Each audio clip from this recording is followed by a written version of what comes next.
حضرت سلمہ رضی اللہ تعالی عنہا روایت فرماتی ہیں، اللہ کے محبوب صلی اللہ تعالی علیہ وسلم نے ارشاد فرمایا، من احب علی فقد احبنی ومن احبنی فقد احب اللہ۔ اللہ کے محبوب صلی اللہ علیہ وسلم ارشاد فرماتے ہیں، جس نے علی سے محبت کی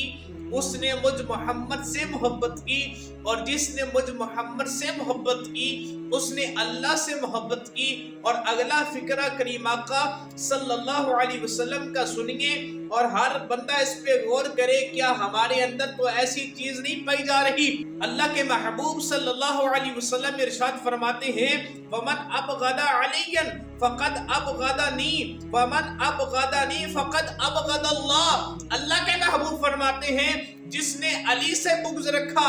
اس نے مجھ محمد سے بغض رکھا، اور جس نے مجھ محمد سے بغض رکھا اس نے اللہ سے بغض رکھا۔ اے ایمان والو غور کرو، علی کی محبت اللہ کی بھی محبت ہے، اللہ کے محبوب کی بھی محبت ہے، اور جس نے علی سے بغض رکھا